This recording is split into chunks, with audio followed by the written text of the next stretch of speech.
Hello, family. God bless you. Pray everyone is doing well. We left off in the book of Jasher at chapter 43. Before I continue on with that, I do want to, leave you with a question. And let's see here. And I'm at in my notes in Deuteronomy. And it's Deuteronomy chapter 5, verse 7. And that verse says, "Thou shalt not have strange gods in my sight."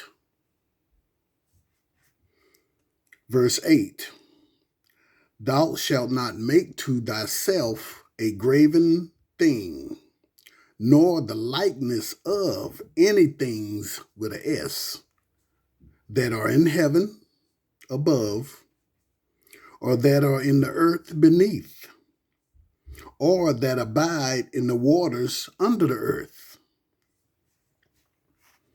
Thou shalt not adore them, and thou shalt not serve them. For I am the Lord, thy God," I normally say Most High or Elohim, "a jealous God, visiting the iniquity of the fathers upon their children, unto the third and fourth generation, to them that hate me." And I just want to ask if we're not to have any graven thing, any images, any likeness of anything in heaven, anything in the earth beneath, and anything in the waters under the earth. Why is Jesus the only one with a picture? There is no image of anything else upon this earth.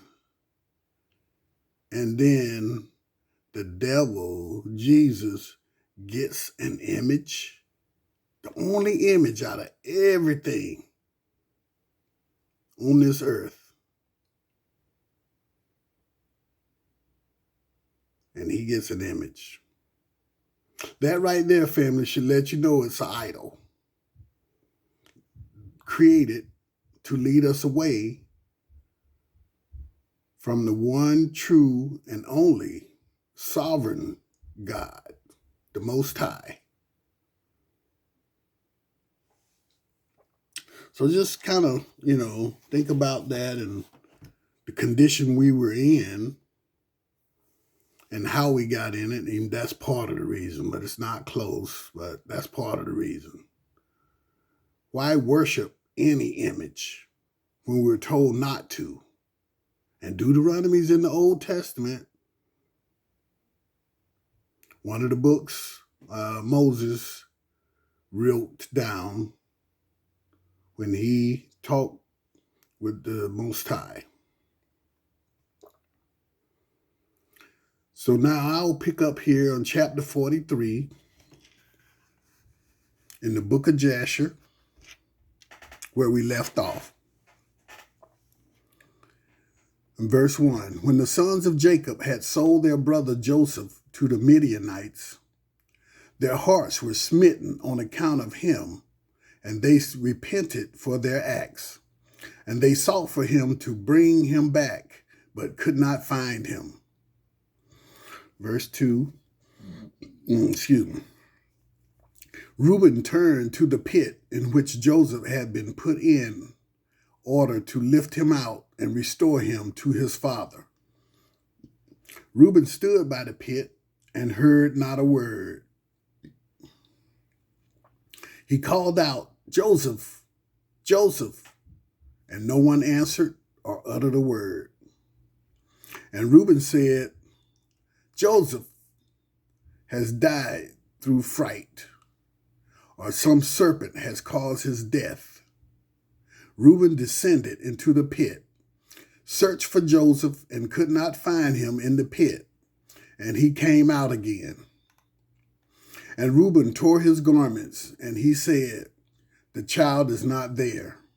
And how shall I reconcile my father about him if he is dead?" He went to his brothers and found them grieving on account of Joseph, and counseling together how to appease their father about him. Reuben said to his brothers, "I came to the pit, and behold, Joseph was not there. What then shall we say to our father? For my father will only seek the lad from me." His brothers answered him, saying, "Thus and thus we did, and our hearts afterwards struck us on account of this act, and we now sit to seek a pretext how we shall appease our father to it." That was verse 5. Sorry, I'm missing these verses trying to read. I'll try to keep them in there. Verse 6. And Reuben said to them, "What is this you have done to bring down the gray hairs of our father in sorrow to the grave? This thing is not good that you have done." Verse 7. And Reuben sat with them, and they all rose up and swore to each other not to tell this thing to Jacob. They all said, "The man who will tell this to our father or his household, or who will report this to any of the children of the land, we will all rise up against him and kill him with the sword." Verse 8. And the sons of Jacob feared each other in this matter, from the youngest to the oldest. No one spoke a word, and they concealed the thing in their hearts. Verse 9. Afterward they sat down to determine and invent something to say to their father Jacob concerning all these things. Verse 10. Issachar said to them, "Here is advice for you, if it seems good in your eyes to do this thing. Take the coat which belongs to Joseph and tear it, and kill a kid of the goats and dip it in its blood." Verse 11. And send it to our father, and when he sees it, he will say, "An evil beast has devoured him." Therefore tear his coat, and behold, his blood will be on his coat. And by your doing this, we shall be free of our father's murmurings. Verse 12. Issachar's advice pleased them, and they listened to him, and they did according to the word of Issachar, which he had counseled them. 13. They hurried and took Joseph's coat and tore it, and they killed a kid of the goats and dipped the coat in the blood of the kid, and then trampled it into the dust. They sent the coat to their father Jacob by the hand of Naphtali, and they commanded him to say these words. 14. We have gathered in the cattle and had come as far as the road to Shechem and farther. When we found this coat on the road in the wilderness, dipped in blood and in dust, now therefore know whether it is your son's coat or not. 15. And Naphtali went, and he came to his father, and he gave him the coat, and he spoke to him all the words which his brothers had commanded him. 16. Jacob saw Joseph's coat, and he knew it, and he fell on his face to the ground, and became as still as a stone. Afterward he rose up and cried out with a loud and a weeping voice, and said, "It is the coat of my son Joseph." 17. Jacob hurried and sent one of his servants to his sons, who went to them and found them coming along the road with the flock. 18. The sons of Jacob came to their father about evening, and behold, their garments were torn, and dust was on their heads. And they found their father crying out and weeping with a loud voice. 19. Jacob said to his sons, "Tell me truly, what evil have you this day suddenly brought on me?" They answered their father Jacob, saying, "We were coming along this day after the flock had been gathered in, and we came as far as the city of Shechem by the road in the wilderness. We found this coat filled with blood on the ground, and we knew it, and we sent it to you so you could know it." 20. Jacob heard the words of his sons, and he cried out with a loud voice. And he said, "It is the coat of my son. An evil beast has devoured him. Joseph is rent in pieces. For I sent him this day to see whether it was well with you and well with the flocks, and to bring me word again from you. He went as I commanded him, and this has happened to him today, while I thought my son was with you." 21. And the sons of Jacob answered and said, "He did not come to us, neither have we seen him from the time of our going out from you until now." 22. When Jacob heard their words, he again cried out aloud. And he rose up and tore his garments. He put sackcloth on his loins, and he wept bitterly. He mourned and lifted up his voice in weeping, and exclaimed and said these words. 23. Joseph, my son, O my son Joseph, I sent you this day after the welfare of your brothers, and behold, you have been torn in pieces. Through my hand has this happened to my son. 24. It grieves me for you, Joseph, my son. It grieves me for you. How sweet you were to me during life, and now how greatly bitter is your death to me. 25. Oh, that I had died in your stead, Joseph, my son, for it grieves me sadly for you, my son. Oh, my son, Joseph, my son, where are you, and where have you been drawn? Arouse from your place, and come and see my grief for you, O my son Joseph. 26. Come now and number the tears gushing from my eyes down my cheeks, and bring them up before the Lord, that his anger may turn from me. 27. O Joseph, my son, how did you fall? By the hand of one by whom no one had fallen from the beginning of the world to this day.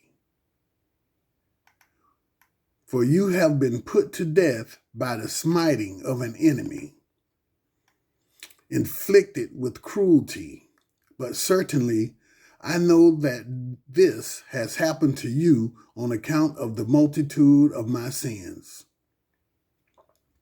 28. Arise now and see how bitter is my trouble for you, my son.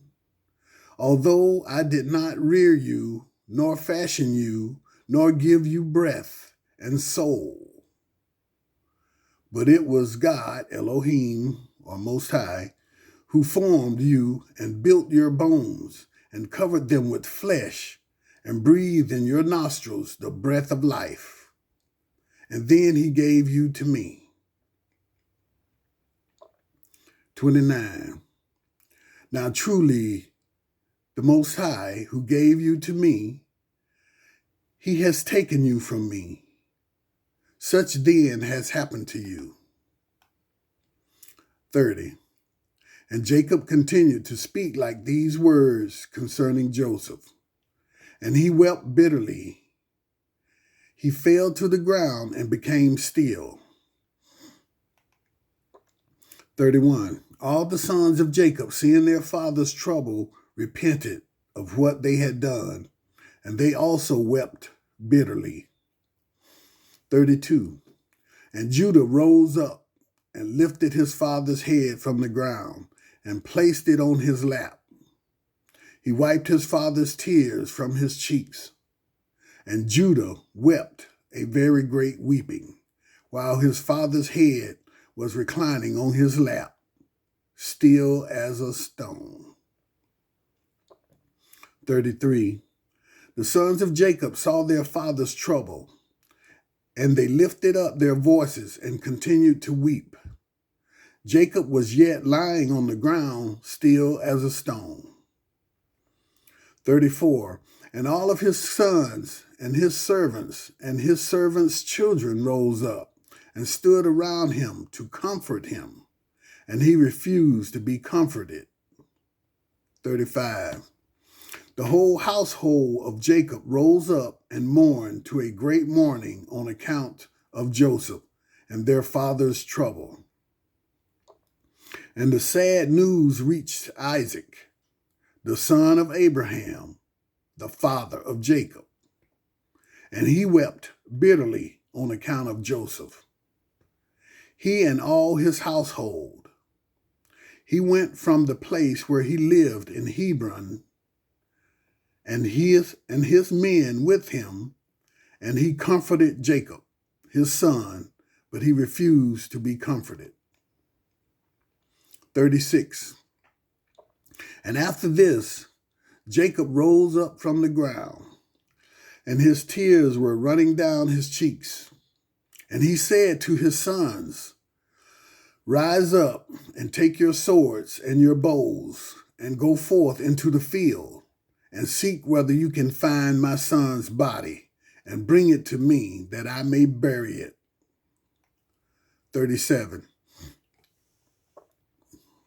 Seek also, I pray you, among the beasts, and hunt them, and that which shall come the first before you seize, and bring it to me. Perhaps the Lord will this day pity my affliction, and prepare before you that which tore my son in pieces. Bring it to me, and I will avenge the cause of my son. 38. And his sons did as their father had commanded them. And they rose up early in the morning, and each took his sword and his bow in his hand. And they went forth into the field to hunt the beast. 39. And Jacob was still crying aloud and weeping and walking to and fro in the house, and smiting his hands together, saying, Joseph, my son, Joseph, my son. 40. The sons of Jacob went into the wilderness to seize the beast, and there a wolf came toward them.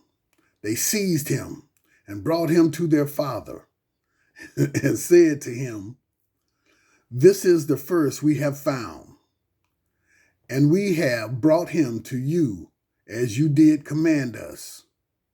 And your son's body we could not find. 41.